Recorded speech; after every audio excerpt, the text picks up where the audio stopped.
The following is a presentation of the Missouri Sports Network.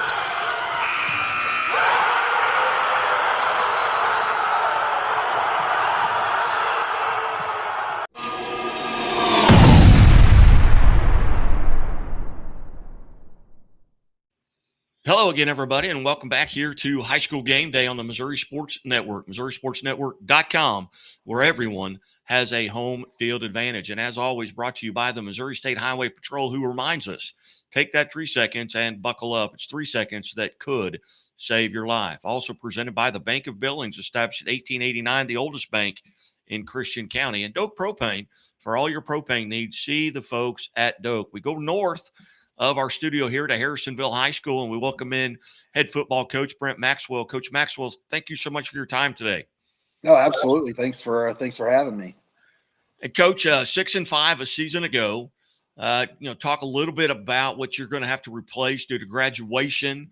We're right around the corner from fall sports beginning. They begin on Monday as far as practice.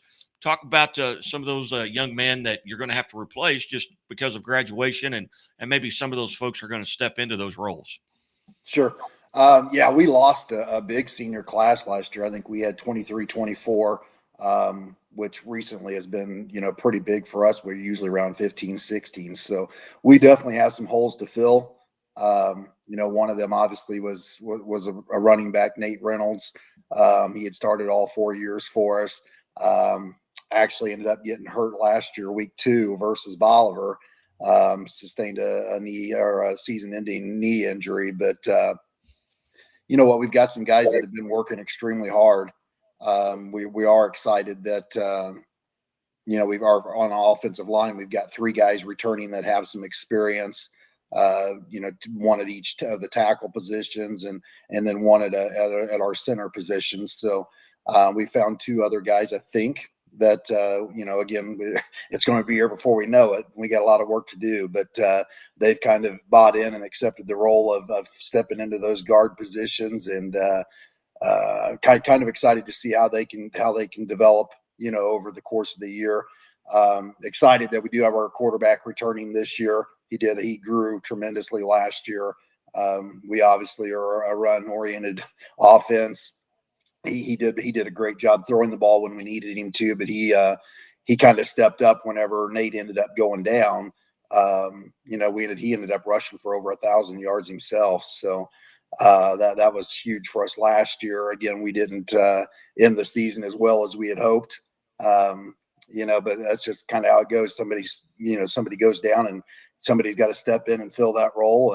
And we had several guys, attempt to do that. And we just once we kind of got things figured out and rolling, the season kind of come to an abrupt end there. But we're excited. We're excited to build upon that again this year. Defensively, we've got 6 returners back, most with at least 1, if not 2 years experience. Tyson White Smith, actually one of our better linebackers. He's actually going to be a 4-year starter this year as a senior. So he's put on some good weight this year and increased his speed. So we're looking forward to seeing what he can do. But our front 3 ought to be pretty decent, I think.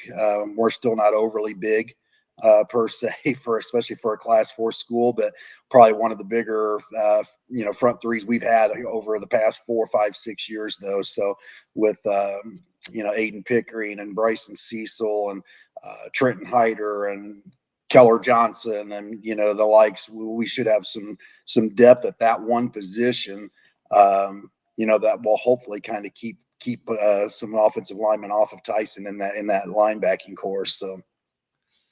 Coach, any changes to your schedule from last year to this? I know Bolivar was on your schedule last year. This year you come to Bolivar, and you also go to Cassville, which is quite a trip as well. That'll be a haul. Now, essentially, it's a mirror schedule. It's just flip the home and away. This will be the second year of a 2-year rotation. So, we look forward. We'll open up the season with Richmond at home. Solid Class 3 program, and they kind of gave us everything we wanted last year, I felt like, in week 1. And so we're really excited to have them come down. Glad that game's at home this year, again, with so many new faces in certain positions. But And then, yeah, we'll make that trek down to Bolivar. We've been there a few times and had some really, really good games. So looking forward to that one. We're excited to go to Cassville. It is a long trip, and we're not. That's no strange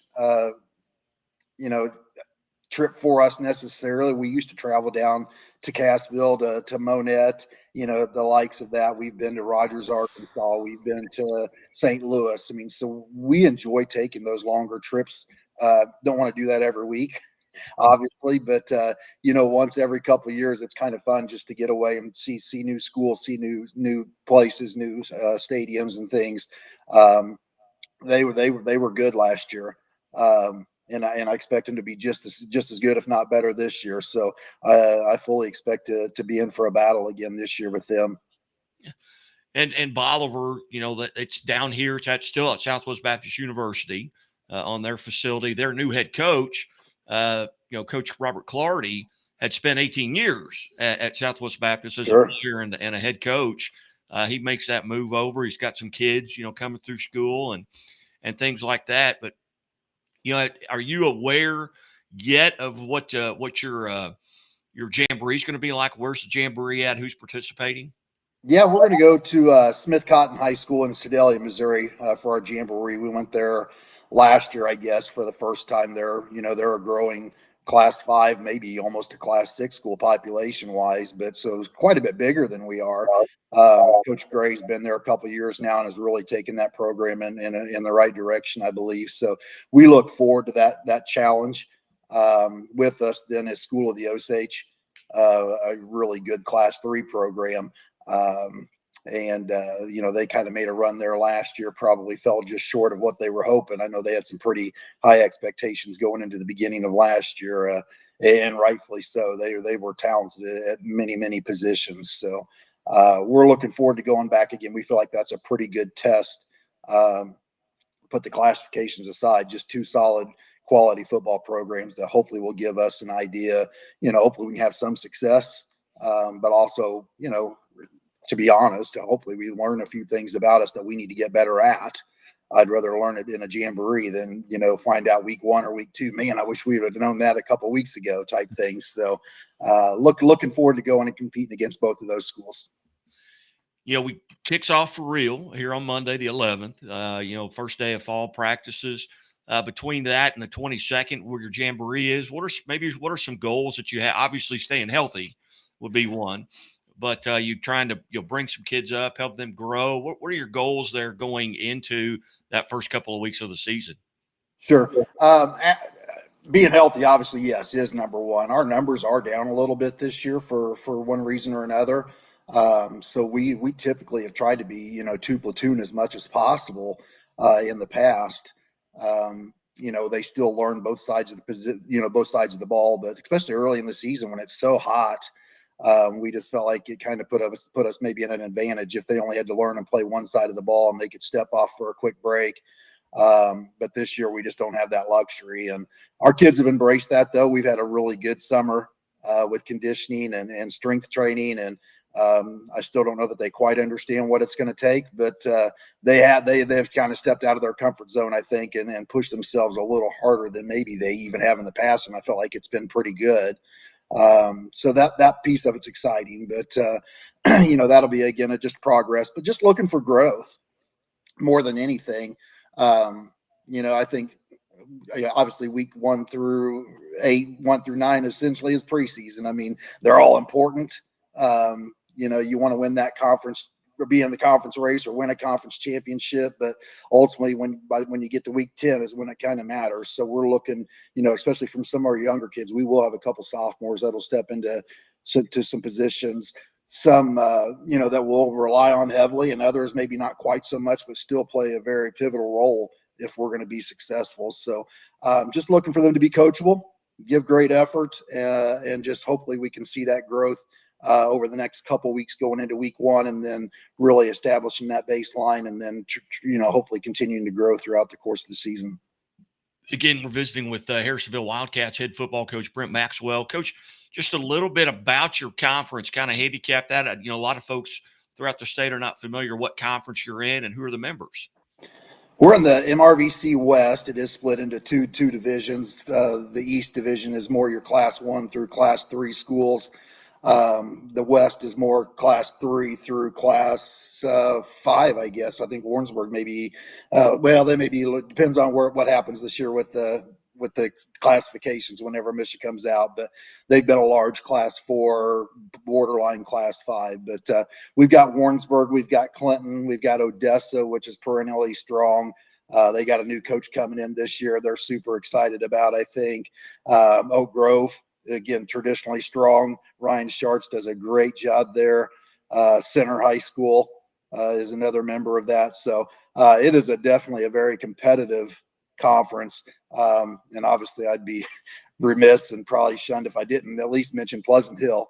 They're just down the road from us. And gosh, I can't say enough about what Coach Hamilton's done there. He's really turned, and they've always been a strong program, but he's really got things going in the right direction. We did a little 7-on-7 with them earlier this summer, and I think he said they have close to 110, 115 kids out this year just based on the success they've had over the last 2 or 3 years. So, that's always a game that we have circled on our calendar. Obviously, I don't know that the rivalry is as big as it once used to be.